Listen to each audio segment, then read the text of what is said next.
सर्वेभ्यः पुनरेकवारं नमो नमः। अस्यां CBSE संस्कृत कक्षायां भवतां सर्वेषां हार्दिकं स्वागतम् अभिनन्दनम्। छात्राः, वयम् अष्टमी कक्षायाः रुचिरा संस्कृतम् इति पाठ्यपुस्तकस्य प्रथमं पाठं पठन्तः आस्म। हम रुचिरा संस्कृतम इस पाठ्य पुस्तक का पहला पाठ पढ़ रहे थे। हमने इस पाठ के 3 श्लोक पढ़ लिए थे। आज हम इस पाठ को निरंतर करते हुए चौथा श्लोक पढ़ेंगे। एक बार आप सभी जो हमने पहले भाग में पढ़ा था उनको रिकैप कर लीजिए, उनको देख लीजिए। क्या क्या हमने पहले भाग में पढ़ा था। ये हमारा पहला श्लोक था।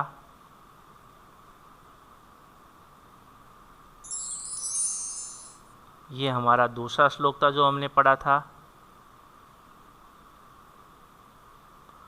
और ये हमारा तीसरा श्लोक था जो हमने उस दिन डिस्कस किया था। विद्यार्थियों, आज हम अपने इस चैप्टर का चौथा श्लोक पढ़ेंगे। पीत्वा रसं तु कटुकं मधुरं समानं माधुर्यमेव जनयन् मधुमक्षिकासौ सन्तस्तथैव समसज्जन दुर्जनानां श्रुत्वा वचः मधुरसूक्तरसं सृजन्ति। सर्वप्रथमम् अस्य श्लोकस्य क्लिष्टपदानाम् अर्थं वयं ज्ञास्यामः। पीत्वा अर्थात पीकर, कटुकम कड़वा, माधुर्यमेव मीठा ही, जनयेत मतलब बनाती हैं, संतः मतलब सज्जन लोग, दुर्जनानाम दुष्टों की, वचः मतलब बातें या वचन, सृजंती मतलब बनाते हैं, मधुर सूक्त रसम मधुर सूक्तियों का रस।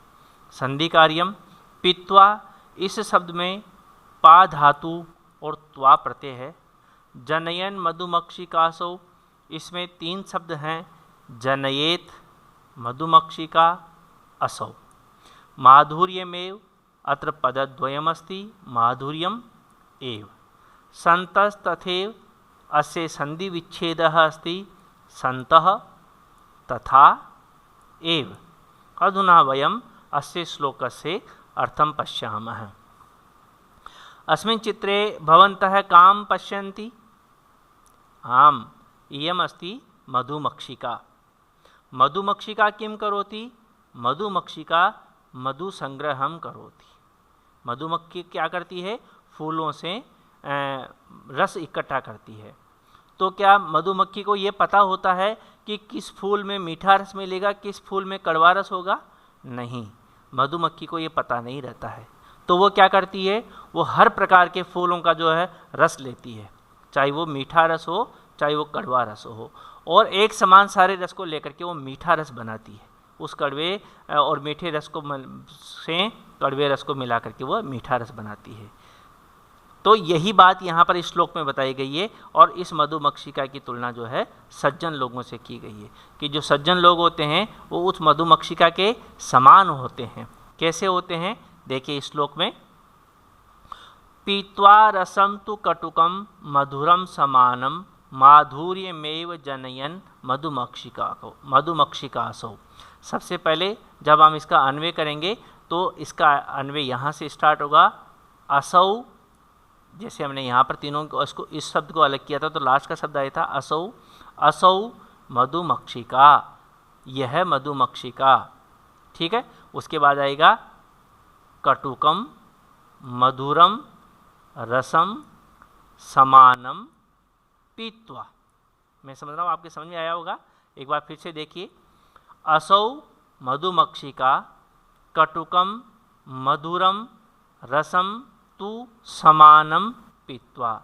यह मधुमक्षिका कड़वे और मीठे रस को एक समान पी करके, माधुर्यमेव मीठा ही, जनयेत उत्पन्न करती है या बनाती है। अभी अभी हमने इसमें देखा था जब तीनों शब्द अलग अलग किए थे तो एक क्रियापद आया था जनयेत, और जनयेत का अर्थ में हमने यहाँ पर बनाया, यहाँ पर देखा था हमने बनाती है।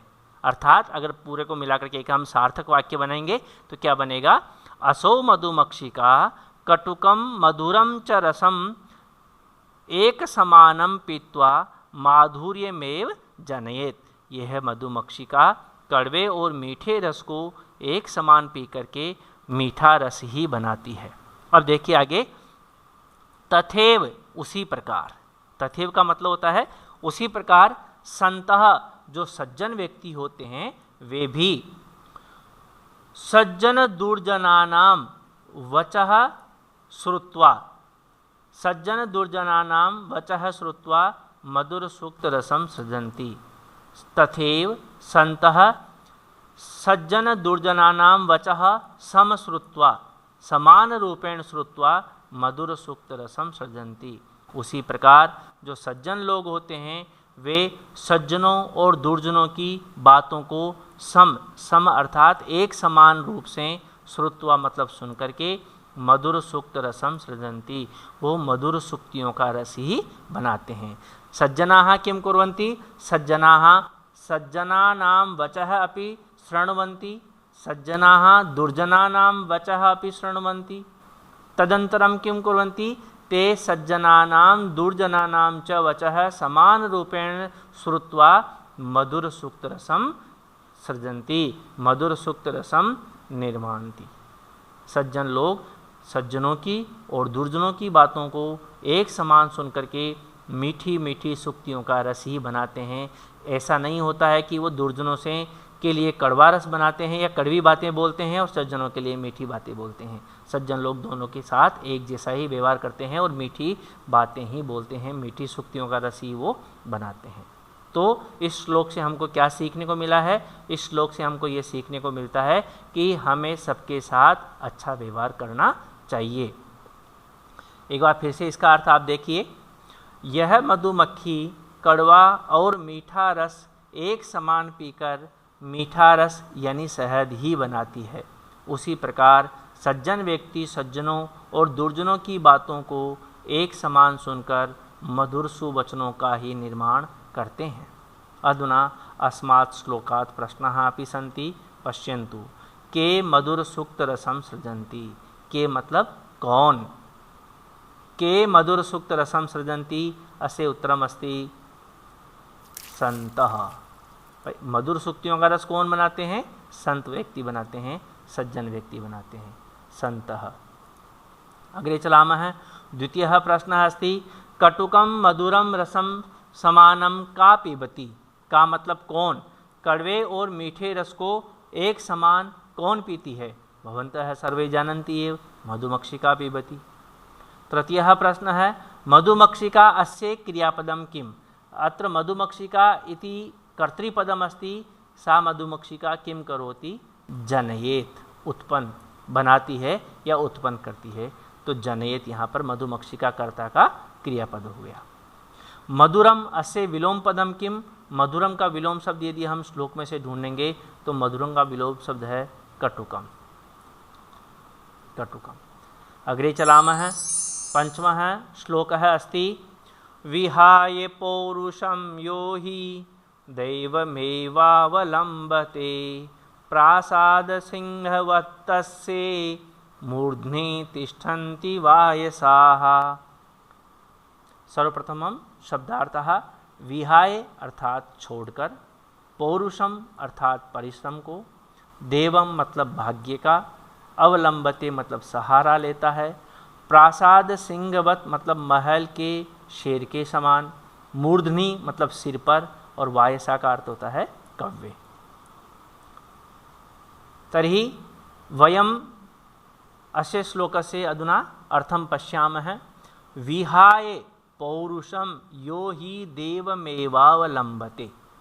देखो सबसे पहले इस श्लोक का जो अन्वय करेंगे तो उसमें सबसे पहला शब्द यह आएगा यो।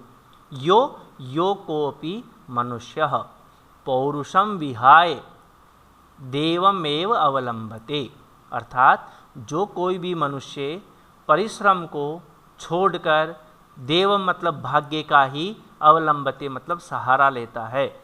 जो मनुष्य परिश्रम नहीं करता है और परिश्रम को छोड़ करके केवल भाग्य के सहारे बैठा रहता है, प्रासाद सिंहवत्तस्य मूर्धनि तिष्ठन्ति वायसाः, महल के शेर के समान उसके सिर पर वायसाः तिष्ठन्ति, वायसाः का मतलब होता है कव्वे, महल के शेर के समान उसके सिर पर हमेशा कव्वे बैठते हैं। देखो आप यहाँ पर देख रहे हो, अब यहाँ पर पूछा जाए ये क्या है, ये शेर है, शेर के ऊपर कौन बैठे हुए हैं, कव्वे उड़ रहे हैं शेर के ऊपर, लेकिन ये शेर वास्तविक शेर नहीं है, ये नाम का शेर है, ये नाम का ही शेर है, ये महल का शेर है, महल का सिंह है। महल का सिंह का मतलब आपने देखा होगा कई भवन इस प्रकार से बनाए जाते हैं कि उनके सबसे ऊपर वाले भाग पर शेरों का निर्माण करते हैं, या उनमें जो है उनकी सुंदरता बढ़ाने के लिए जो है शेर बनाए जाते हैं, पत्थर के या किसी और चीज़ के शेर बनाते हैं। अब वो है नाम के तो शेर हैं लेकिन वो काम के शेर नहीं हैं, उनके ऊपर कौन उड़ते रहते हैं, कव्वे उड़ते रहते हैं, मतलब वो हर जगह अपमान का जो है सामना करते हैं। उसी प्रकार इस जो है प्रासाद सिंह की तरह, इस महल के शेर की तरह जो मनुष्य परिश्रम नहीं करते हैं और परिश्रम को छोड़ करके केवल भाग्य का सहारा लेते हैं, उनके सिर के ऊपर इसी प्रकार कव्वे मंडराते रहते हैं, कव्वे उड़ते रहते हैं, बैठते हैं। कव्वे बैठने का मतलब उनको हर जगह अपमान का सामना करना पड़ता है, ये इसका मतलब है। देखिए पुनरेकवारम अस्य श्लोकस्य अर्थम, जो व्यक्ति परिश्रम को त्याग कर भाग्य का ही सहारा लेता है उसके सिर पर महल के शेर के समान कव्वे बैठते हैं, अर्थात सदैव अपमान होता है, उसका हमेशा अपमान होता है। प्रश्न, प्रासाद सिंहस्य मूर्धनि के तिष्ठन्ति, प्रासाद सिंहस्य मूर्धनि के तिष्ठन्ति के मतलब कौन, उत्तरम अस्ति वायसाः। नरः कम विहाय देवम अवलंबते, किसको छोड़ करके मनुष्य भाग्य का सहारा लेता है, तर्हि अस्य उत्तरम अस्ति पौरुषम, पौरुषम मतलब परिश्रम। भाग्यम अस्य पर्याय पदम किम, भाग्य शब्द का पर्यायवाची शब्द इस श्लोक में क्या आया है, तो देवम जो शब्द है, ये जहाँ पर हमने शब्दार्थ में भी देखा था, देवम मतलब भाग्यम, यही इसका उत्तर है देवम। वायसाः अस्य क्रियापदम किम, ये वायसाः जो करता है उसका क्रिया क्या है, वायसाः किम कुर्वन्ति, वायसाः तिष्ठन्ति। अग्रे चलामः, षष्ठः श्लोक है, पुष्पपत्रफलच्छाया मूलवल्कलदारुभिः धन्या महीरुहा येषां विमुखं यान्ति नार्थिनः। पुनरेकवारं, पुष्पपत्रफलच्छाया मूलवल्कलदारुभिः धन्या महीरुहा येषां विमुखं यान्ति नार्थिनः। शब्दार्थः, पत्र मतलब पत्ते, मूल मतलब जड़ें, वल्कल का मतलब छाल, छाल मतलब जो पेड़ों की ऊपर की हार्ड स्किन होती है ना, उसको वल्कल बोलते हैं। दारू भी मतलब लकड़ियों से, महीरुहा का मतलब होता है वृक्ष, वृक्ष का पर्यायवाची होता है महीरुहा, बहुत महत्वपूर्ण शब्द है। विमुखम मतलब एक तरह से निराश होकर के, अर्थिनः मतलब याचक, मांगने वाले, उनको ही याचक बोलते हैं, यान्ति का मतलब लौटते हैं, ये क्रियापद है इसमें। तो देखिए इस श्लोक में पेड़ों का महत्व बताया गया है। पेड़ इतने उपकारी होते हैं, लोगों का इतना भला करते हैं कि कोई भी याचक, कोई भी कुछ भी चीज़ मांगने वाला यदि वृक्षों के पास आता है तो वो कभी भी निराश होकर के नहीं लौटता है, ये इसमें बताया गया है। देखिए पुष्प पत्तों से, सॉरी फूलों से, पुष्प का मतलब फूलों से, पत्र मतलब पत्तों से, फल मतलब फलों से, छाया मतलब छाया से, मूल मतलब जड़ों से, वल्कल का मतलब होता है छाल, छाल से, और दारू भी मतलब लकड़ियों से। इन चीज़ों से वृक्ष मनुष्यों की सहायता करते हैं। तो हम यहाँ पर वृक्ष मनुष्यों की सहायता करते हैं, ये अपनी तरफ से हम कल्पना करके इसमें जोड़ देंगे। तो वाक्य क्या बन जाएगा, वृक्ष फूलों से, पत्तों से, फलों से, छाया से, जड़ों से, छाल से और लकड़ियों से मनुष्य की सहायता करते हैं। मानवम उपकुर्वन्ति, और महीरुहा धन्यः, ऐसे पेड़ धन्य हैं, मतलब ऐसे पेड़ों को बहुत बहुत धन्यवाद। येषाम विमुखम यान्ति नार्थिनः, येषाम अर्थिनः विमुखम न यान्ति, जिनसे कोई भी मांगने वाले याचक विमुखम मतलब निराश होकर के, न यान्ति मतलब नहीं जाते हैं। जिन वृक्षों से कोई भी याचक निराश होकर के वापस नहीं जाते हैं, ऐसे वृक्षों को बहुत बहुत धन्यवाद। पुनरेकवारम अस्य श्लोकस्य अर्थम पश्यन्तु। सरलार्थ है, वृक्ष पुष्प, पत्ते, फल, छाया, जड़ों, छाल और लकड़ियों से हमारा उपकार करते हैं। ऐसे वृक्ष धन्य हैं जिनसे कोई भी याचक अर्थात मांगने वाले निराश होकर के नहीं लौटते हैं, उनकी हमेशा सारी इच्छाएं पूरी होती है। प्रश्नः के धन्यः महीरुहा धन्यः। वृक्षेभ्ये के विमुखम न यान्ति, वृक्षों से कौन निराश होकर के नहीं लौटते हैं? अर्थिनः। अब आप देखोगे सर अर्थिनः शब्द तो इसमें आया ही नहीं, एक्चुअली नार्थिनः जो शब्द है यहाँ पर संधि है, यहाँ पर दो शब्द मिले हुए हैं न अर्थिनः, इसलिए अर्थिनः का मतलब होता है याचक। ये इसका उत्तर हो जाएगा। अर्थिनः अस्य क्रियापदम किम, यह जो अर्थिनः शब्द है, अर्थिनः किम कुर्वन्ति यान्ति गच्छन्ति, यान्ति का मतलब होता है गच्छन्ति। काष्ठ ही अस्य पदस्य समानार्थकम पदम किम, काष्ठ का मतलब लकड़ी होता है, यहाँ पर तृतीय विभक्ति का बहुवचन है काष्ठ ही, तो श्लोक में से आपको वो शब्द चुन करके लिखना है जिसका मतलब होता है काष्ठ ही। तो ये जो शब्द है दारूबी ही, इसका मतलब होता है काष्ठ ही, दारूबी ही। अग्रे चलाम है, चिंतनीया ही विपदाम आदावेव प्रतिक्रियाः न कूपखननं युक्तं प्रदीप्ते वह्निनाग्रहे। चिंतनीया ही विपदाम आदावेव प्रतिक्रियाः न कूपखननं युक्तं प्रदीप्ते वह्निनाग्रहे। भवन्तः सर्वे अत्र पश्यन्तु, अयं मानवः किं करोति। इदम् अस्य मानवस्य गृहम् अस्ति, गृहे किं जातं, गृहम् अग्नियुक्तं जातं, गृहम् अग्नियुक्तं जातं, घर में आग लग गई है। तदा अयं मनुष्यः अयं जनः किं करोति, अयं जनः कूपखननं करोति। यदा गृहम् अग्नियुक्तं जातं तदा मनुष्यः कूपखननं करोति, किम एतत् युक्तम् अस्ति, क्या ये ठीक है? न एतत् युक्ति युक्तम नास्ति। घर में आग लगने के बाद में कुआं खोदना व्यर्थ है, बेकार है। ये इस श्लोक की मुख्य शिक्षा है। सबसे पहले इस श्लोक के शब्दार्थ देखते हैं। चिंतनीय अर्थात सोच लेना चाहिए, विपदाम मतलब समस्याओं का, प्रतिक्रिया मतलब होता है समाधान, आदावेव अर्थात पहले ही, प्रदीप्ते जलने पर, युक्तम अर्थात उचित, कूप खननम मतलब होता है कुआं खोदना। अधुना अस्य श्लोकस्य अर्थम वयं पश्यामः। चिंतनीया ही विपदाम आदावेव प्रतिक्रिया।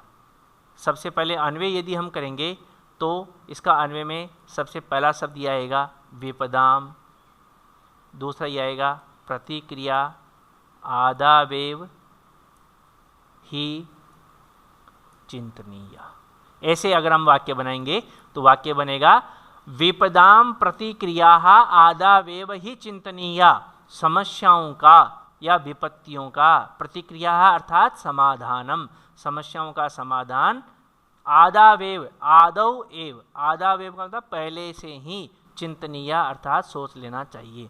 आप जीवन में जो समस्याएं आने वाली है उन समस्याओं के बारे में आपको पहले से ही विचार कर लेना चाहिए, क्योंकि न कूप खननम युक्तम प्रदीप्ते वह्निना गृहे, गृहे वह्निना प्रदीप्ते कूप खननम न युक्तम, घर में आग लगने पर कूप खननम न युक्तम, कुआं खोदना उचित नहीं है। आग लगने के बाद कुआं खोदने का क्या फ़ायदा, आग लगने से पहले ही आपको कुआं खोद करके तैयार रखना चाहिए, तो फिर उसका कोई ना कोई लाभ मिल सकता है। मैं समझता हूँ आपके श्लोक का अर्थ समझ में आ गया होगा, फिर भी एक बार स्क्रीन पर आपके श्लोक का अर्थ आ रहा है। विपत्तियों का समाधान, विपत्तियाँ आने से पहले ही सोच लेना चाहिए, क्योंकि घर में आग लग जाने पर कुआं खोदना उचित नहीं है। ये इसका जो है अर्थ है। अधुना प्रश्नः सन्ति, कासां प्रतिक्रिया चिंतनीया, विपदां प्रतिक्रिया चिंतनीया। गृहे अग्निना प्रदीप्ते किम न युक्तम, घर में आग लग जाने पर क्या ठीक नहीं है? कूप खननम, कुआं खोदना ठीक नहीं है। पश्चादेव अस्य विलोम पदम किम, पश्चात का मतलब बाद में, इसका विलोम शब्द क्या होगा? पहले से ही, और पहले से ही का लिए कौन सा शब्द आया है? आदावेव। अग्निना अस्य पर्याय पदम किम, अग्नि का पर्यायवाची यहाँ पर क्या आया? अग्निना, ये तृतीय विभक्ति है। वन्निना, ये इसका पर्यायवाची है। अग्निना का पर्यायवाची जो है वो वन्निना होगा, वन्निना।